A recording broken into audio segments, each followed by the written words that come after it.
First Things First is sponsored by Ram Trucks, built to serve.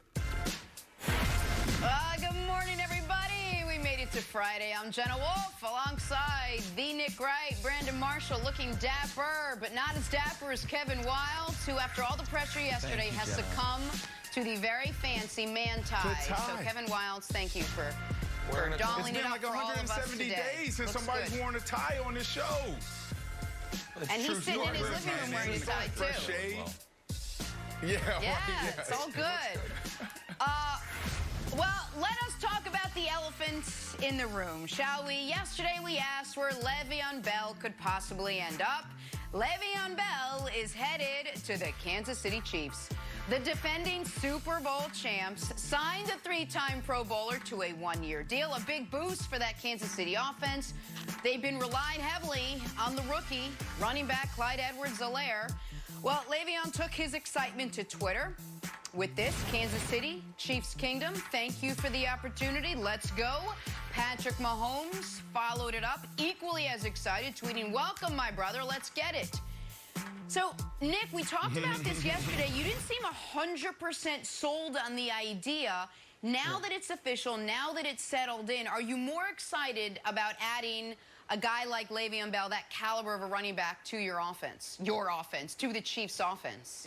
No, it's my offense. I appreciate that. Me, Eric Bieniemy, Andy Reid, we all have an equal hand in it. So I think a lot of it depends on if my offense listens to me on how to use Le'Veon Bell. If Le'Veon Bell is there essentially as a third receiver and a guy who the Chiefs can trot out, 2 wide receivers, 2 running backs, and a tight end, and then, look like they're running the football, and then split out 5 wide and have massive tactical advantages, then I'm here for it. If they added Le'Veon Bell so they can further commit to a running game that I think is not the way this Chiefs team is going to have its most success, then I'm a little more ambivalent on the move. And that's what I was expressing yesterday, is that because they had spent a first-round pick on Clyde Edwards-Helaire, and now that they've added Le'Veon Bell, I feel like they are going to almost be incentivized to take the ball out of Patrick Mahomes' hand, and I do not want them to do that. But Wildes, my takeaway from this yesterday was less about on the field and more about what it represents league-wide. Because, and you're not going to like this, man, but the Chiefs' transformation into the Patriots is now complete. When Le'Veon Bell got released, I was like, oh, we know how this is going to end. He's going to sign with the Patriots for nothing. The rich get richer. And then I was like, hold on a second. That's the Chiefs now. They're going to get the great player who has to prove himself because he wants to win a ring. The last step of the transformation is for the fans and media that support the Chiefs to become outwardly obnoxious, and I'm doing my best to get that ball rolling as well. So I like the Chiefs' transformation from the previous dynasty to the new dynasty, Wildes. I think this Le'Veon Bell addition might be the final piece of it. Look, if the Patriots wanted Le'Veon Bell would have come to the Patriots. We're second in the league in rushing. We didn't need Le'Veon Bell. If he wanted to come, say, hey, I want to play my role, and Belichick said, like, hey, you're gonna get 2 carries. If he wanted to come and win a ring, that's fine. But right now, you guys are 19th in rushing if you take away that Texans games. We're second. We're good money. Wait, so, what? Brandon, I thought this was a very unselfish move. Le'Veon Bell said he's got a lot to prove. He never had a 100-yard rushing game. He had a 260-some-odd carries. He never broke a 20-yard run. If I was him, I would be a little bit reticent to go to the Chiefs, when I didn't know if they would use me as much. Me, I would go to whatever team would give me the most carries, and I don't know if that's the Chiefs, Brandon. Talking about selfish, bro, it's been 170-something days since someone's worn a tie on this shirt, and you have a tie. I mean, you look good. You look good, but you're putting Nick and I in a bad spot. We're actually embracing this virtual thing, right? Sitting in our living rooms, not wearing a tie. Bad teammate. We feel good, and you have a tie on in your living room right now. Look, Brandon checkmated you. Is it a guy thing? Is that a guy thing? All right, let's get back to Le'Veon Bell. I thought about Go this. for it. Whilst, yes, you have a point here. Miami Dolphins, I was like, oh, this is interesting. He can go there and beat a guy. He could potentially have 25 touches a game.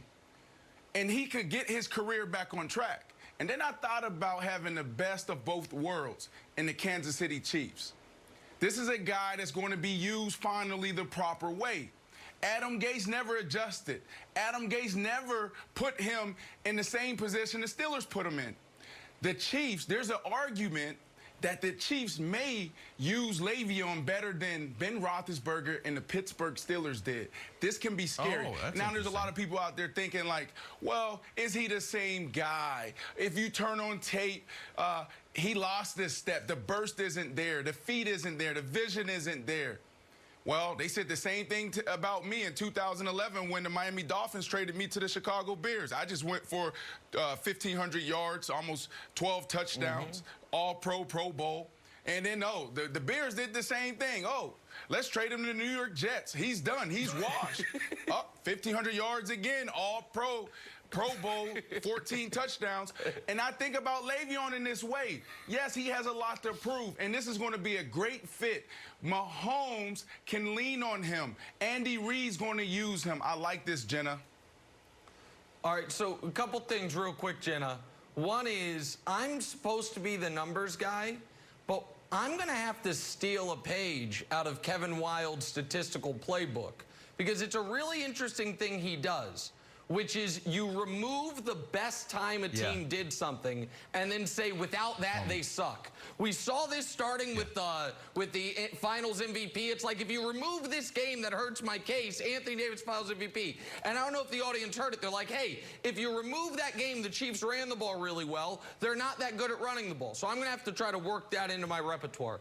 As far as the Le'Veon Bell comps, Brandon, in continuing the theme of the Chiefs being the new Patriots, I'm going to use a different wide receiver who was on an all-time Hall of Fame track, went to a struggling team where he didn't look like the same guy. He looked like he'd lost a step. He didn't look motivated. And then all of a sudden, snapped back to his old self immediately. And that's Randy Moss. Randy Moss. Say it. And I'm not saying Le'Veon's going to have the 07 Moss season because I don't think he is, but I do think it can't be dismissed the comps of Moss's per-game production in Minnesota was the best in the history of the league coming out of college. Then he goes to Oakland. He looks like a shell of himself. And then he gets in a place with an explosive offense, an innovative offensive mind, and you see the best version of him yet. The Chiefs, Jenna, don't need the best version of Le'Veon yet. They just need like 80% of Steelers Le'Veon, and it is a huge asset for them to have. All right, so Le'Veon Bell is going to Kansas City, and Nick is going to be maddening when the Chiefs probably never lose again. We are going to switch gears now and set the table for Sunday afternoon. Packers and Bucks, Rodgers and Brady. I call it like I see it. Who's going to win? First things first, next. You too, Brandon.